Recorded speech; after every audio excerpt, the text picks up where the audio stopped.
Guys, this is casualnerdhammer.net, and I'm bringing you round two of the Kings of the Keystone 2 Kings of War tournament. And round two, I find myself up against Varangur yet again. Well, you've seen this army before. I played it in the Keystone GT, similar list. I'm not sure if it was exactly the same, but we're playing in a pillage, and let's go to it. So, in the woods here on my left side, I have, of course, my slave orc riders and another slave unit. I have my pathfinding grotesques in the woods with the golems close by. Again, I'm changing it up here. I'm trying to put the golems out front and center and seeing how that works. I got my fire team tucked in behind. I was just worried about, he has two Magus Conclaves up on the hill. I want to keep them in a nice little spot so they can't easily get shot early.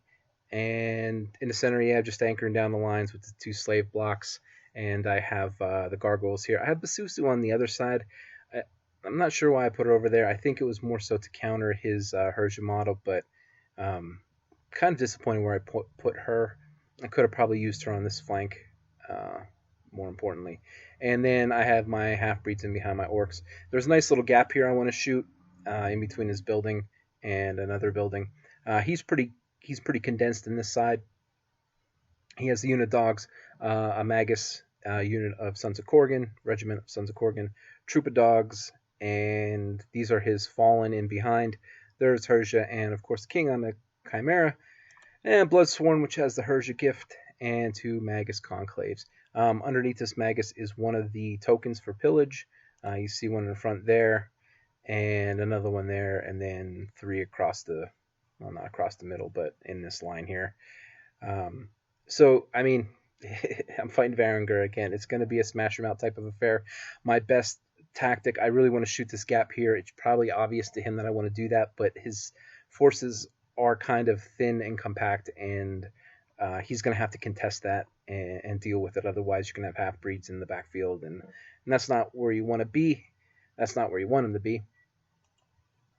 So his first turn, he moves up. He does position his dogs, getting ready for me to shoot that gap there. I'm curious to see if he's just going to push really hard in the center here with his knights fallen and such, and just try to hope that I can't get around with the Abyssal half-breeds quick enough. We'll see how that works out for him. He does do some shooting. Yeah, 3 wounds here. Doesn't waver these guys, which is nice, but they are 10-12, which is a little better nerve than you would expect for the fire team. And over here, these guys do get wavered. I'm not really concerned. I mean, yeah, it's a piece of chaff, but he doesn't really have a lot in his list to worry about it. So turn 1 me, I push up like this. I reface these troops of slave riders. I'm just going to bring them around back. Maybe late game, they might come in handy. I decided to fly Basusu up like this. It's just a ploy to bring Herja out of there. I've seen this fight multiple times. It's just a waste for Herja to go after Basusu and vice versa. So I'm just using that as a ploy to threaten his Magus Conclave, which he has nothing that can protect them other than Herja. So I feel good about that. I push up as such. I make sure that the Fallen are out of range of the Golems. I could have swore they were out of the range of the Grotesques. I know his king could reach them, but I was almost positive that his Fallen couldn't. It's my mistake for not verifying it. There's no way I would ever want to give this charge to him in any way, shape, or form, even with counter charges. My grotesques are my heavy hitters. I would never want them in trouble. But as you see in the next turn, they are within range of the Fallen, apparently. So anyway, moving on. Yeah, just move up like such, and I'm pushing the gap over here. Turn 2. And he takes the opportunity. He charges the grotesque with both these guys, and what can I do? I was pretty sure it was 16 away. We looked at pictures, couldn't really tell. But if I put them at 16 and a half, pictures not gonna do it justice. So I'm gonna have to deal with that. It was a loss that I absolutely wasn't expecting. I knew the king could go in there and not take him out in one turn, and I would have good counter charges. But the fallen is absolutely an issue. So his dogs go into my troop in the center, do 3 wounds. They do end up wavering those guys, and over here I'm not sure what that's showing. Oh, he does take Herja into Basusu, does 4 wounds to her, which is probably a little higher than I would expect, but she's perfectly fine at 15, 17. And over here, I think he wavers the gargoyles too. And with lightning and bolts and Magus Conclave, he takes out my slave troop that was in front of the Abyssal Knights, yeah, half breeds. Uh, I was kind of hoping he would just. I don't know what I was hoping. I was hoping these guys won't get wavered, maybe, so that I could bounce them out or set up a block, a chaff for the knights. I'm not really excited that he swung his knights over here. It was kind of something I wasn't anticipating. Um, but with the chaff situation, I'm just hoping that I can push the center up hard enough that the knights are threatened on either side. So over here, so yeah, we're gonna do some counter charging. What I decided to do with these guys being wavered, that's a real pain in the ass. I was hoping they would just kind of pop. I decided to shift over the lines all the way so that I can have this surge here with the golems into the flank of the fallen. It's the best I can do. I don't really want to take them into the front when I have the ability to surge them into the flank. It's just so much more attacks and more opportunity to get them off the table.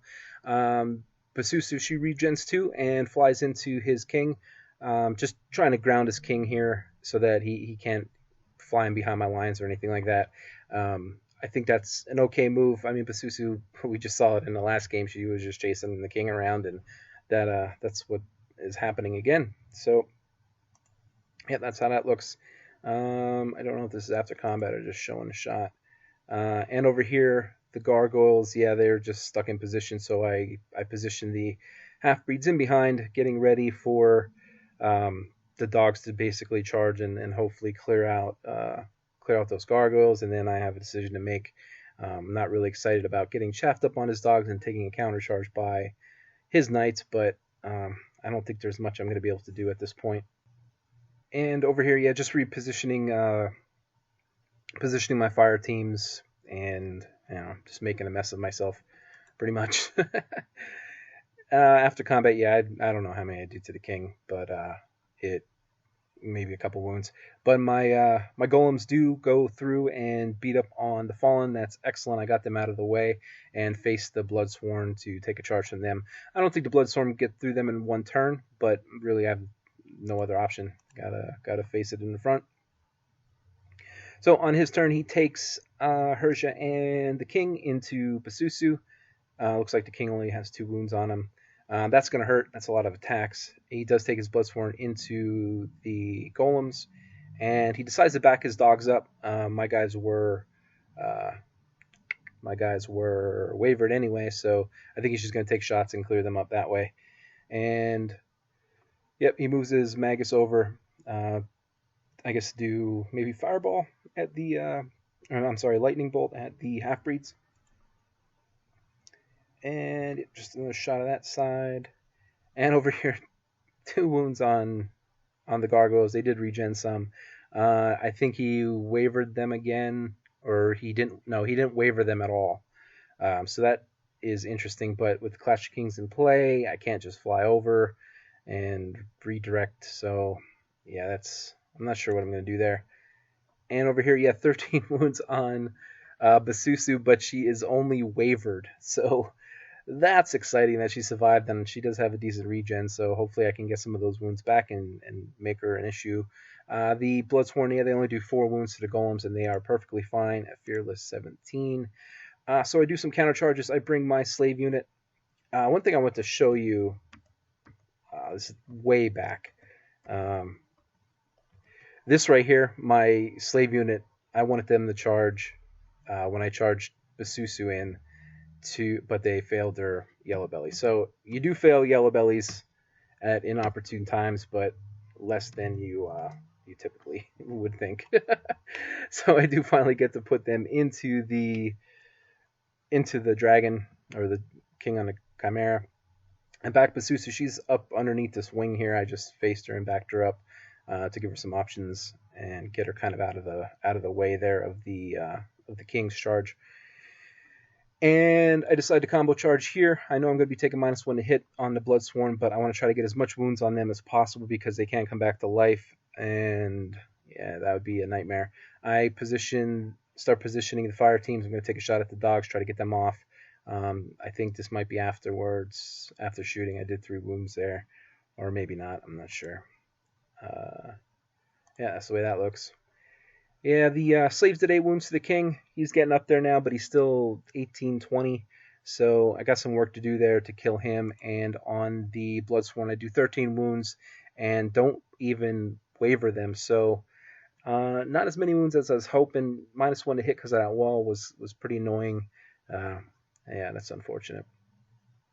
And look at Basusa. She's down to 8 wounds. Got some regen there. So over here on this side, what I decided to do was charge both of these into the dogs. My idea here was I'm going to get the dogs out of the way, so one of these units are going to be safe. He can only charge with the knights into one of them, and most likely it'll be the half breeds. That's going to put the knights out of the center of the table for at least a turn, and my gargoyles would be able to counter somewhere, make a mess of things. And so I go in and do like 20 wounds to these dogs, and I roll double ones, and it is possibly the worst result because the dogs can go back into the gargoyles, and the knights can charge, and I just lost this flank because of it. And that is so disappointing. I was expecting to lose, after this charge, I was expecting to lose either the half breeds or the gargoyles. More likely the half breeds, but it would put my opponent in a position where he's going to have to take a turn to come back into the fight, and I would at least have the gargoyles to wreak havoc elsewhere, and neither of that happened, and I'm super bummed that this flank has just collapsed. What a bummer.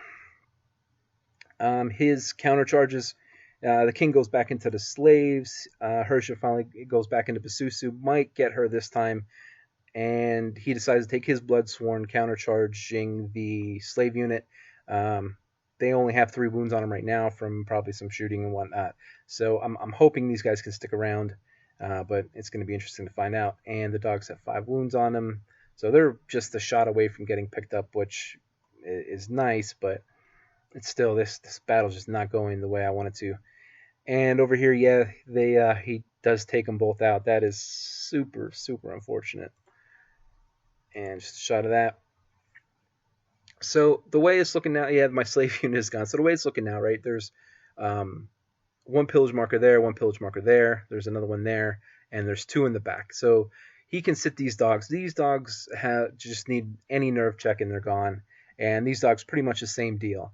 So although it's not looking great, it's still possible that I can at least get these off of him, get those 2 tokens off of him. This one should be contested on here on the left side. And remember, I still have that slave Gore Rider unit that's sneaking around the back. I have a marker here. I can always reface these guys to take 2 markers.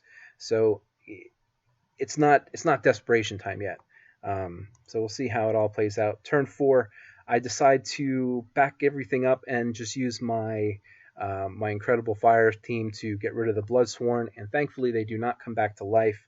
I was prepping the slave unit that in case they did, we'd be able to charge in and not be wavered or not be blocked on that wall. But luckily they do not come back, which is excellent. It's finally something goes my way. And my golems go into his king and take the king out, and you see, I lost Basusu last turn. So that's the way things are looking here.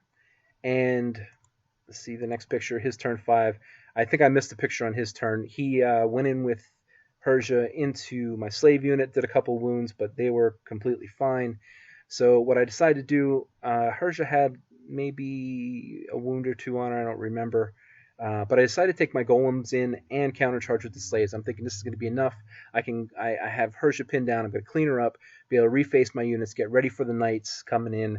Knights are in a pretty rough spot. They're going to be either charging over a wall or they're going to be stuck on my slave driver here. I'm just kind of setting up a little bit of chaff with my individuals to buy myself at least one turn that my units will be good to go and be able to take these knight units. I'm feeling pretty good now with the game. I'm thinking that Hirsch is going to be off the table. I'm going to be able to contest this point here, be able to shoot up here, maybe get these guys off of those two markers, because he only has the dogs and the knights who can take these objectives. This one's going to be a loss here up in the upper left.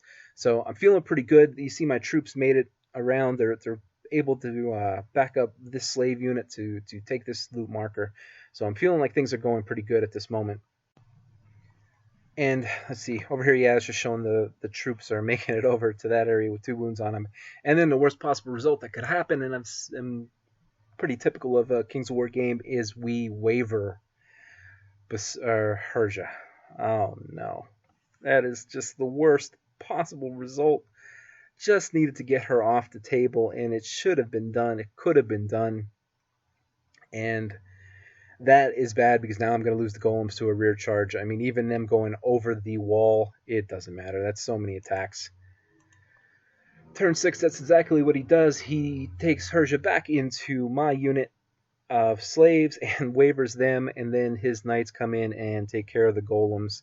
Now I'm even wondering if I'm going to be able to contest this point here. He has 2, I have 2. He has good shooting left. I have some shooting left. It's really going to come down to the wire. So turn 6, not much I could do. I think this might be his turn 6 as he goes back into there, wavers them. No, it's not. And I move these guys up. I'm going to try to take shots at the dogs. I'm getting closer here. I'm just setting up some counters. I have a fireball off of this guy, so if the knights go into here, I have a counter charge that could break open, break open one of the pillage boxes. He can go into my fire team or this guy. Either way, I have a fireball on him so I can shoot at the dogs. I have the breath weapon here to shoot at the dogs, just trying to get them off the table. I do have a war bow on this guy, which might come into play. And we do go to turn 7, so that gets things interesting. So on his turn 7, he decides to go back into my slave unit, and I don't know if he picks him up or kills him or not. No, he didn't. And he actually didn't waver them either. So that is incredible. Over here, wait, did he waver? He might have wavered him. I think he did waver him. And over here, yeah, that's right. He wavered those. The knights go into my Ironcaster and waver him, so they're stuck there. And he only gets 2 wounds on my fire team, so they can still shoot at the end of the game. And my slave driver is just hanging out. So in my turn 7, the fire team take care of the dogs. He loses a loot counter here. My warbow shoots at these dogs, but just did not hit. That would have been hilarious if the warbow would have forced a nerve check and took them off. So the way it looks now, I have 2 loot counters. He has 1 loot counter, 1 contested loot counter. Absolutely amazing that he wavered these guys. He needed to roll. I was at 17. He needed to roll a 5 or better. Ends up wavering them. That is incredible. And it was a big swing at the end of the game. I ended up winning on scenario, but it was only like 300 points because each loot counter was worth 300 victory points. So on the scale was like an 11-9, and then with kill he killed more, so he got a point in kill, and it ended up a dead even 10-10 draw. So 2 draws, 2 Varangur lists. Yeah. I'm getting points in the tournament, which is good. I really need a lot to finish decently in round 3, so I'm going to take the gloves off round 3 and try my best to get as many points as I can. I would say I'm within striking distance of top 5, but I'm not 100% sure. There's about 22 people at this tournament. I know there's been some big wins early, but it's going to be an exciting round 3. Let's see where it ends up, and we'll catch you on the next one. Thanks for watching.